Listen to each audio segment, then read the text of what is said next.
this shows a growth in the way that she is approaching these interviews, is that she actually had an answer when it came to sort of defending herself from Biden, which I think after a series of interviews, she's finally come up with an answer, and that is basically, you know, I'm like a different person, we come with different experiences. And then the main one I thought was funny was that she didn't come with half a century of experience in DC. And so I think people are excited. I think they're fighting over obviously a slither of undecided voters, you know, 4% maybe. And I think the window to obtain them is quickly closing, just because we're sort of within 20 odd days of the election. Welcome to Reporter's Notebook, where we talk to the Washington Examiner's top journalists about the stories breaking on their beats. I'm Jim Antle, and I'm joined today by White House reporter Naomi Lim. Naomi, Vice President Harris has really continued her aggressive media tour, or aggressive. You've talked to some Democratic strategists. How do they feel about all of this? Do they think that this is a good thing? So I think it's been really interesting. The standout interview that she has done most recently is the Fox News one. It was with Bret Baier for 25 minutes, and he made the point of it sort of being a little bit more unfiltered. Obviously there was a little bit of editing, but they tried to do as little as possible. And I think what was really fascinating, it was the most sort of contentious interview that she's had. He really pressed her on things to go beyond her talking points, particularly on immigration. And there were a number of times where I think that if you were an undecided voter, you might have been disappointed about her sort of, you know, lack of acknowledgement about talking about the border as a crisis. You know, when, you know, how many illegal immigrants that she estimates the Biden administration released into the community while they were in charge.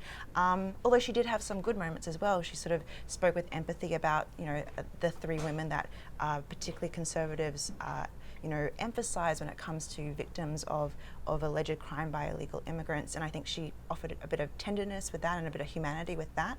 But I think it's just been also really interesting to watch the split screen in terms of the criticism that's come out from that interview. A lot of people criticized Baier for being sort of sexist with the amount of interjections that he gave to her, even though I think there were clips circulating about how he sort of handled an interview with Barack Obama the same way. And then sort of really celebrating the ways Democrats have really celebrated the way Harris pushed back on this idea of Trump saying, you know, the enemy is within. I think it's sort of fair criticism that Fox presented a snippet of what Trump has said about that, and sort of she defended that. And I think the other thing that was really interesting, and maybe this shows a growth in the way that she is approaching these interviews, is that she actually had an answer when it came to sort of defending herself from Biden, which I think after a series of interviews, she's finally come up with an answer, and that is basically, you know, I'm like a different person, we come with different experiences. And then the main one I thought was funny was that she didn't come with half a century of experience in DC. And so I think people are excited. I think they're fighting over obviously a slither of undecided voters, you know, 4% maybe. And I think the window to obtain them is quickly closing, just because we're sort of within 20 odd days of the election. But she has to get out there. I think that this is a recognition that the campaigns are sort of, you know, in this sort of tie, and she has to do something to break that narrative and take some risks. So before she went on Fox, she did an event with her Republican supporters in Pennsylvania, some prominent Republicans who've endorsed her over Trump. And then she did do the interview on Fox, which obviously has a predominantly Republican viewership. Does this tell us anything about what the Harris campaign's theory is of who the remaining undecided voters are? I think it does. I think that they are a little bit worried about them in terms of their base. Obviously there's been a lot of ink spilt about their problems with minority voters, particularly male minority voters. And I think this is a way to sort of knit together a coalition that maybe sort of makes up those numbers. For example, in a place like Georgia, you know, you need some of those disaffected Republicans as well as a vast majority of the black community to win a state like that. And so I think you're right, it's like something about this sort of Republican, independent section of the population that they're trying to maybe decide between voting for Harris or not voting at all, which maybe if they're Right. not particularly a Trump supporter, they might just have stayed at home. And so it's trying The to get couch. them. Exactly, that Running couch, against the very couch. comfortable couch. And so I think that's what they're trying to do.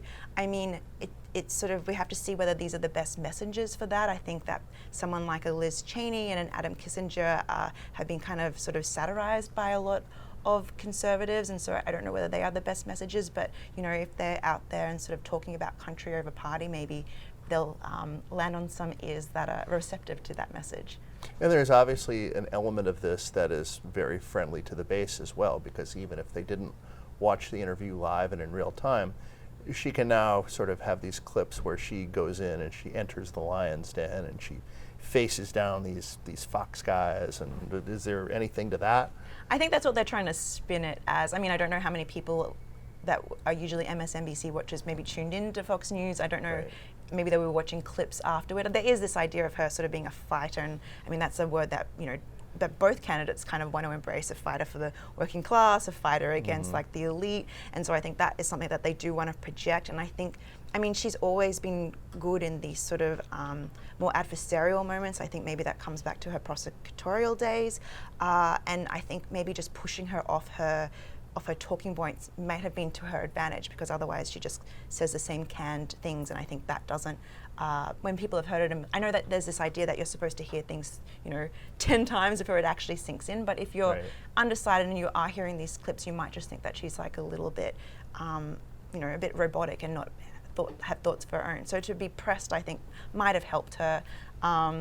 But again, the polling is just incredibly tight, and so we have to see. I mean, just sort of, we'll have to see maybe in a couple of days or weeks to see if anything has moved the needle at all. I mean, I guess there's just the theory that, you know, if you have an opinion about Donald Trump, you probably arrived at it well before now.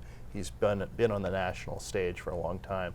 And even though Harris is the incumbent vice president, there are still some people who'd like to get to know her a little bit. No, for sure. And we're seeing that in polling. I think a lot of them were sort of saying we want specifics.